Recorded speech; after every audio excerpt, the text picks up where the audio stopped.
उत्तराखंड की राजधानी देहरादून, नींबू वाला इलाका, जहां एक भव्य इमारत खड़ी है। दिखने में संस्कृति का मंदिर, लेकिन अंदर झांकिए तो हकीकत कुछ और है। नाम है हिमालयन कल्चरल सेंटर। मकसद था हिमालय की संस्कृति को सहेजना, लेकिन आज ये खुद उपेक्षा का शिकार हो गया है। ये हम नहीं कह रहे दोस्तों, बल्कि ईटीवी भारत की एक रिपोर्ट ने इसका खुलासा किया है।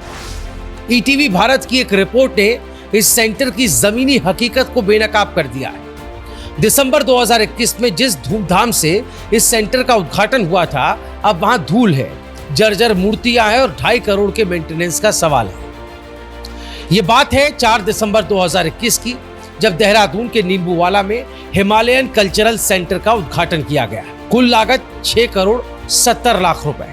निर्माण की जिम्मेदारी दी गई एनबीसीसी यानी नेशनल बिल्डिंग कंस्ट्रक्शन कॉरपोरेशन के हाथों में। केंद्र सरकार ने 4.5 करोड़ रुपए दिए, राज्य सरकार ने 2.2 करोड़। लेकिन इस भव्य भवन की कहानी वहां से शुरू नहीं होती। इसकी नींव तो निशंक सरकार के समय रखी गई थी। तैयार होने में पूरे 10 साल लग गए। उद्घाटन के समय यहाँ 121 ऐसी मूर्तियां प्रदर्शित की गई जो हिमालय और उत्तराखंड के इतिहास को बयां करती थी। लोक परंपरा, मिथक, रीति रिवाज, सब कुछ था इन कलाकृतियों में। मकसद था हिमालय की सांस्कृतिक विरासत को सहेजना, अगली पीढ़ियों को जागरूक करना और देश विदेश से आने वाले सैलानियों के लिए संस्कृति का एक आकर्षण बनाना। दोस्तों, ईटीवी भारत ने अपनी इस रिपोर्ट में प्रमुखता से बताया है, इस बात का जिक्र किया है। आरटीआई एक्टिविस्ट अमर धुंता ने जब इस केंद्र की असलियत जाननी चाहिए तो एक चौंकाने वाला सच उनके सामने आया। संस्कृति विभाग ने बताया कि सेंटर का रखरखाव उसी कंपनी एनबीसीसी को सौंपा गया जिसने इसे बनाया, और उसके बदले कंपनी को हर साल 2.5 करोड़ रुपए मिल रहा है। जी हाँ, हर साल 2.5 करोड़ सिर्फ रखरखाव के नाम पर। अब सवाल उठता है, जब रखरखाव पर करोड़ों खर्च हो रहे हैं तो मूर्तियां टूटी क्यों, कलाकृतियां बदहाल क्यों? जवाब किसी के पास है। सेंटर से होने वाली कमाई की बात करें तो पिछले 4 साल में 97 इवेंट हुए हैं, यानी औसतन 24 इवेंट सालाना। हर एक से करीब 1 लाख किया है, यानी 4 साल में कुल 97 लाख की आमदनी। लेकिन मेंटेनेंस में ही खर्च हो गए 10 करोड़। क्या ये घाटे का सौदा नहीं है?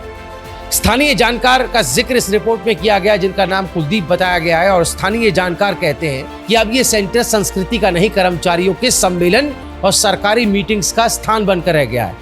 मतलब जो उद्देश्य था हेरिटेज को संरक्षित करने का, अब वो दरकिनार हो गया है। दोस्तों, इस पूरे मसले पर प्रसिद्ध जागर गायिका और पद्मश्री सम्मानित बसंती बिष्ट का भी जिक्र किया गया।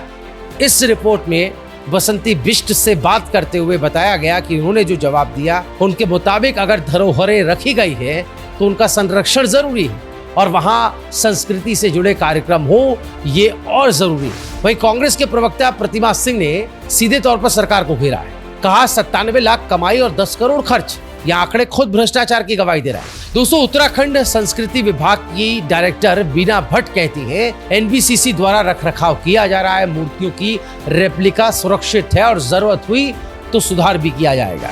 ये उनका वर्जन है। लेकिन इस पूरी रिपोर्ट को अगर हम ध्यान से पढ़ें तो कई तरह के सवाल खड़े होते हैं। जब रखरखाव के लिए 2.5 करोड़ रुपए सालाना दिए जा रहे हैं तो सेंटर की स्थिति जर्जर क्यों है? सवाल ये कि 121 मूर्तियों में से कितनी सुरक्षित है, कितनी टूट चुकी है? एनबीसीसी को हर साल ठेका क्यों दिया जा रहा है? क्या कोई वैकल्पिक मॉडल नहीं है? सवाल ये भी कि सेंटर की निगरानी कौन कर रहा है? क्या कोई इंटरनल ऑडिट होता है? सवाल ये भी कि क्या सरकार के पास इस परिप्रेक्ष्य में कोई जवाबदेही तय है? दोस्तों, हिमालयन कल्चरल सेंटर का सपना था हिमालय की आत्मा को सहेजना, लेकिन आज ये करोड़ों की सरकारी बंदरबाट का क्या सवाल बन गया है? जवाबदेही कौन लेगा? और क्या वाकई हिमालय की संस्कृति के नाम पर हो रहा है मजाक? संस्कृति को केवल इमारतों या भवनों में मत सजाइए, उसे जीना पड़ता है, सहेजना पड़ता है। क्या आप इस बात से इत्तेफाक रखते हैं? आप अपनी राय कमेंट जरूर कीजिएगा। ईटीवी भारत की ये जो एक्सक्लूसिव रिपोर्ट है, जिसमें कई तरह के खुलासे किए गए आरटीआई के हवाले से, इन सबको देखकर, पढ़कर, सुनकर आपके जहन में क्या सवाल आता है? क्या हिमालयन कल्चरल सेंटर अपने उद्देश्य को पूरा करने के रास्ते में आगे बढ़ रहा है, या ये कहीं रास्ता भटक चुका है? जरूर कमेंट करके बताइएगा। इस वीडियो को ज्यादा से ज्यादा शेयर करें।